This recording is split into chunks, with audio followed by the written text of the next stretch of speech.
I really had to work on the top 10 terrible things about Forza Horizon 4. The top 10 terrific things? I'm sad there's only 10 slots.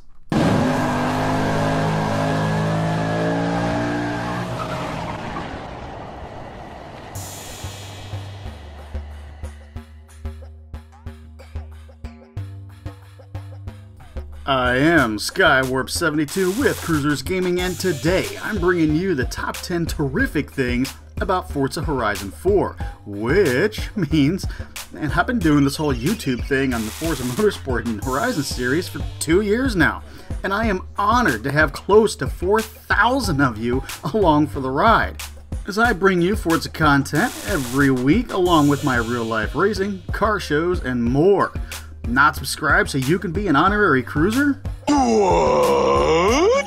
Then click that subscribe button and the bell icon to stay up to date on all the crazy Forza content coming, including the much anticipated next part of the 101 Things to Do in Forza Horizon 4. Subscribe and want to interact more with cruisers? Check out the Cruisers Gaming Facebook page, the Discord, Twitch channel, and a whole bunch of other goodies always linked in the description below. We humbly thank all of you for the support of YouTube's best kept secret Forza channel.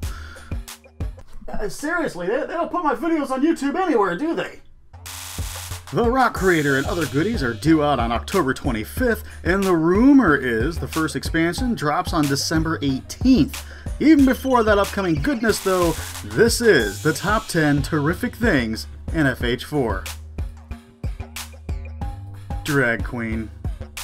Whether you know it or not, the drag racing community in the Forza games is massive. It consists of clubs, leagues, countless threads on the Forza forums, and tens of thousands of members in dedicated Facebook groups. This massive community were regulated to either the airport in FH3 or the train track bridge by the Yarra Valley Festival.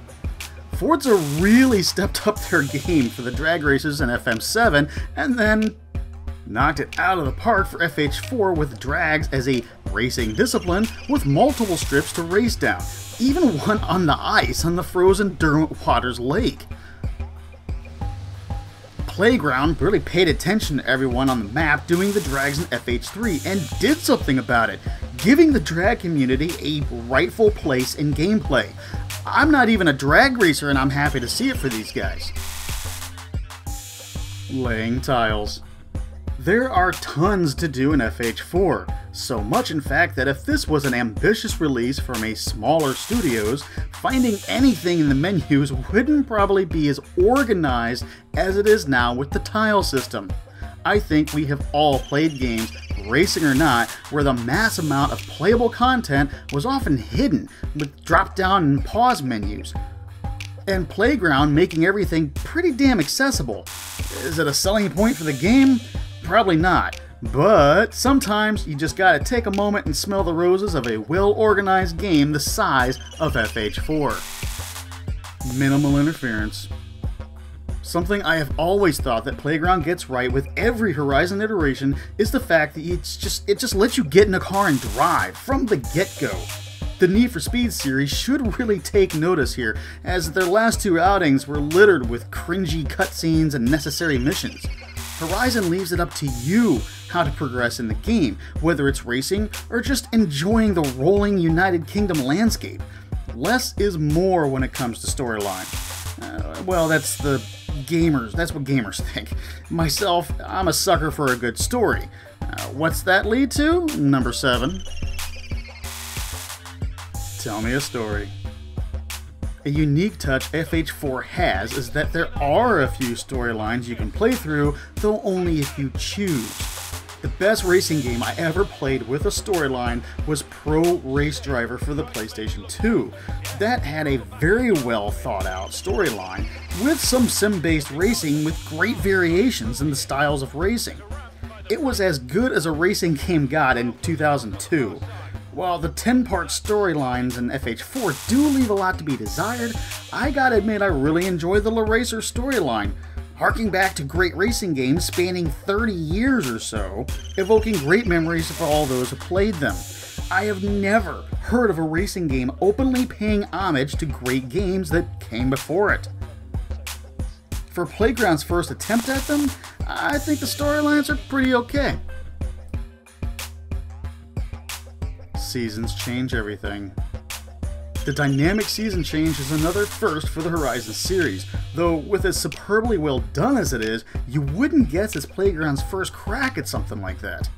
Not only are the visuals on point, from snow and leaf-covered roads to sunlight breaking through the trees, but other small details emerge as well once you get deeper into gameplay.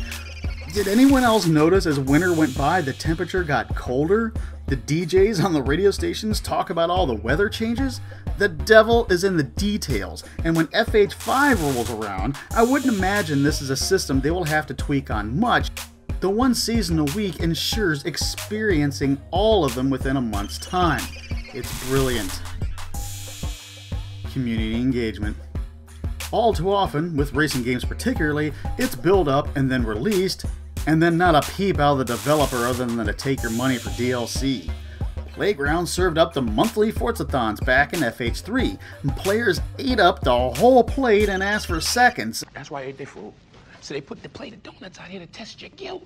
If you don't touch it, you're guilty. I ate the whole plate. The whole. And again, Playground listened.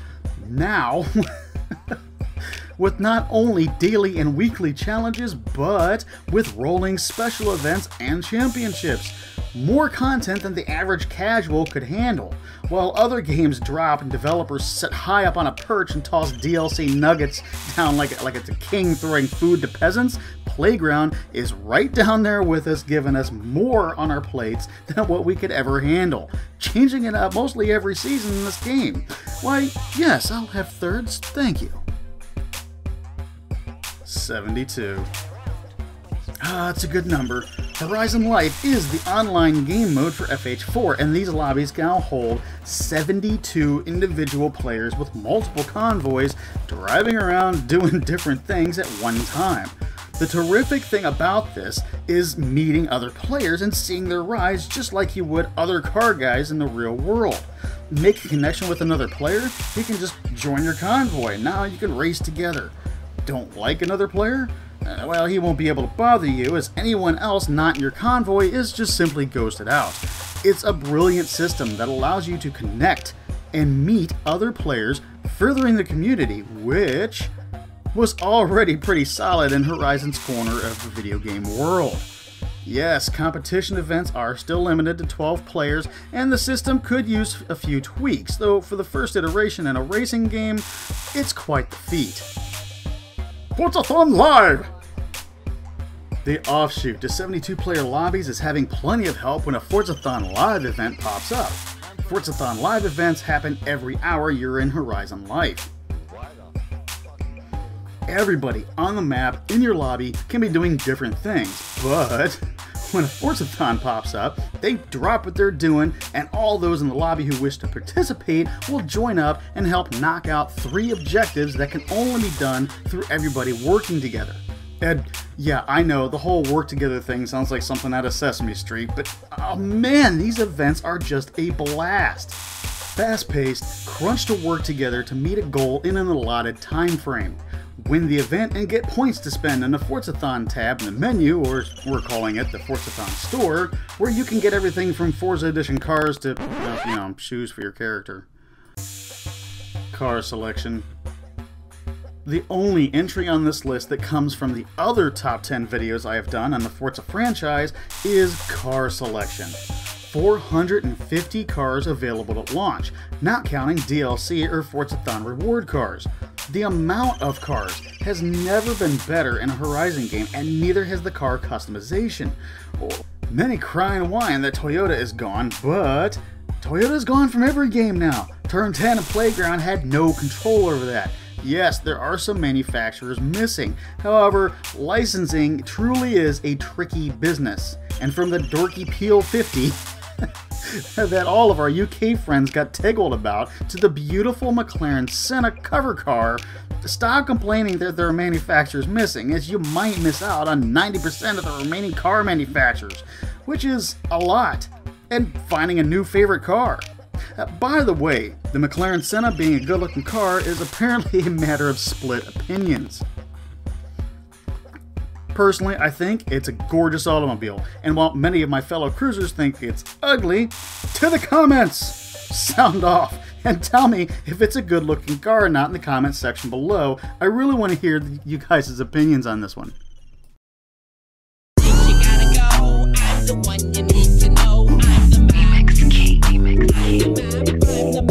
Coming in at number 1 and knocking the car selection off the top spot this year is one of the most brilliant maps I have ever seen in an open world driving game.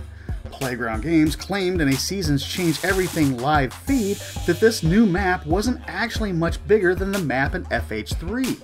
However, what they didn't mention was while the mass amount of surface area the rolling hills give it, and the fact that other than the outer boundaries of the map and deep water in places, this entire map has no dead zones and is completely transversable. And in winter, you can even drive over the Derwent water area when it's frozen. With the surface area the mountains and hills give the map, plus no dead zones, equals the biggest map Forza has ever accomplished.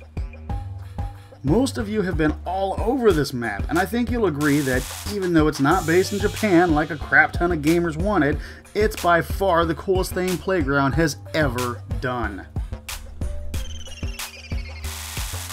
And there it is, the top 10 terrific things about FH4, and that's before the rock creator even drops on us.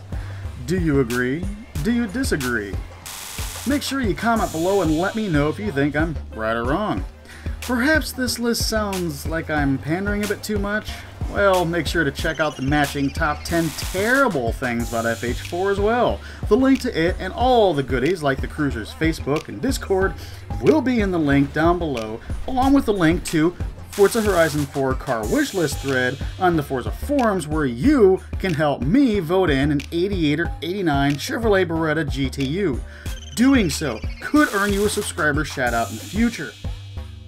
Alright guys, I really hope you had fun with this, and I thank you, my friends. And remember, friends, they're the family you get to choose. I'll see you next week, fellow cruisers.